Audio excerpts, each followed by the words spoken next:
Racist flight attendant forces black businesswoman to move. Minutes later, the plane is stopped cold. She boarded the plane expecting nothing more than a routine business flight, but within minutes, everything felt wrong.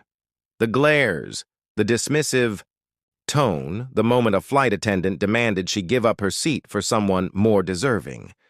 She felt the familiar sting of racism, but this time, the humiliation cut deeper.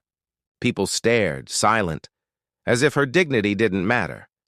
They had no idea who she truly was, or what was about to happen to that flight. What kind of woman has to be pushed to the edge before the world finally takes notice? Danielle Robinson was used to long workdays, boardroom meetings, and constant travel. As a successful executive of a rapidly growing tech startup, she was respected in her industry, but she also knew that respect wasn't always given freely, especially to someone who looked like her. Still, she tried not to let the weight of that reality ruin her routine. She had just landed a major investor deal overseas, and this flight back home was supposed to be a moment to breathe, maybe even celebrate quietly. She boarded early, found her assigned first-class seat, and settled in with the calm confidence of someone who had earned her place. Her colleagues admired her. Strangers often assumed she was just another traveler, until they learned who she really was. But on this flight, the glances felt colder.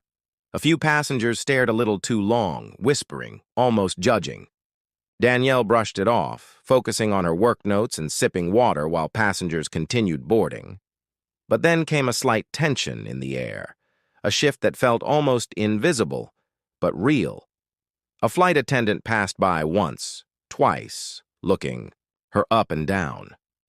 Danielle felt that familiar spark of discomfort, the kind she learned to sense long before anything even happened.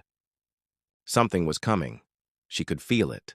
And even though she had prepared her whole life to handle unfair treatment with grace, nothing could have prepared her for what this flight would become. At first, Danielle tried to focus on her laptop, ignoring the uneasy feeling building in her chest. The flight attendant passed by again, her expression growing sterner each time, as though Danielle's presence in that seat was some kind of violation. Moments later, the attendant returned and leaned toward her with a thin smile that was anything but kind. Without even asking her name, she curtly said that Danielle needed to move to a different seat in the back. "This section isn't for everyone," she muttered under her breath. Danielle's heart tightened. Her ticket had her name clearly printed, First Class, Seat 3A. She calmly pointed to it, but the attendant's tone grew sharper, insisting that the seat belonged to a different passenger, someone more appropriate for that section. The people around them watched, some whispering, others smirking. No one spoke up. Danielle felt every eye on her, as if she were the intruder in a space she had paid for, worked for, and earned. The attendant left briefly, then returned with a white, male passenger in tow. He glanced at Danielle as if she were an inconvenience he needed removed. The attendant said to him, loud enough for everyone to hear, "Don't worry, sir. We'll have this situation fixed right away." Danielle swallowed the rising anger, but her hands trembled. The man stared down at her with an unspoken assumption of entitlement. Without a hint of shame, he placed his hand on the headrest of her seat, waiting. Danielle was told once more, in a sharper tone, that if she didn't move, she would be escorted off the plane. That threat hung in the air like a slap. She could feel a rush of humiliation, the kind that made her chest burn, not just because of the cruelty, but because no one said a word to defend her. It was the kind of silence she'd experienced before, but it never got easier.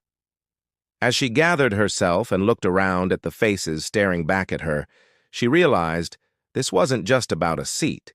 It was about something much deeper, something she'd been fighting her whole life. She took a slow breath and stood, not to comply, but to make a phone call that would change everything. She stepped into the aisle as passengers looked on, confused. With a steady voice, she spoke a few calm, coded words into the phone. What happened next would shake the entire flight, and no one on that plane was prepared for it. The plane cabin fell into a tense, uneasy silence as Danielle finished her call and slowly returned to her seat, still standing tall, still refusing to move. The flight attendant hovered nearby, fuming, confident that security would handle this disruption. Danielle's breathing was steady, but her eyes were fierce. Passengers began whispering, pulling out their phones, sensing that whatever was happening was far from ordinary.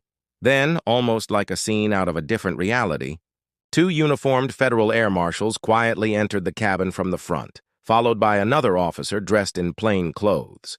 They didn't look at the passengers. They walked straight toward Danielle. For a split second, the attendant smirked, assuming they had come to remove Danielle from the plane. But then, in a calm, authoritative tone, one of the marshals addressed Danielle respectfully by name. The attendant's face dropped. The plain-clothed officer stepped forward and asked the flight attendant to step aside immediately. Confusion turned into panic as he calmly informed her that she was being removed from duty pending investigation over a possible civil rights violation. Gasps filled the cabin. The very passengers who had watched silently moments before now looked shocked, cameras raised, capturing every second of the fallout. The attendant was escorted toward the exit, stumbling over excuses, but no one listened. Danielle remained composed, though her heart pounded. Every eye was on her now, not with judgment, but with stunned realization of who she really was and the authority she held behind her calm presence.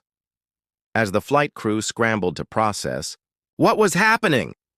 the captain's voice finally came over the intercom. The plane was being grounded until further notice. As the officers escorted the flight attendant off the aircraft, a heavy silence settled over the cabin, not the silence of indifference, but of awakening. Some passengers looked down, ashamed, of the part they played in enabling the humiliation through their silence. Others stared at Danielle with a newfound respect, quietly realizing they had witnessed a moment bigger than a single flight. The plane remained grounded for nearly an hour as investigators questioned the crew and took statements. Danielle stayed calm, dignified, and unwavering. She didn't raise her voice or argue. Her presence alone spoke volumes, and even though she eventually took her rightful seat again, the cabin felt forever changed. People who had judged her only minutes earlier now saw her differently, not just as a passenger but as a symbol of strength and justice. When the plane finally took off, Danielle gazed out the window, not satisfied but resolute. Because she knew the problem didn't end with one flight attendant. It was a reflection of a much deeper issue, a system where someone's worth is constantly questioned because of the color of their skin. Her story was just one of many. But it became a reminder of what happens when someone decides not to accept injustice quietly. This wasn't just about a seat, it was about dignity. The real question is, how many more times will people have to be humiliated before we finally recognize the value of every human being? If you believe in that truth, don't just watch, speak, share, stand up. Because sometimes the only thing more powerful than injustice is the courage to confront it.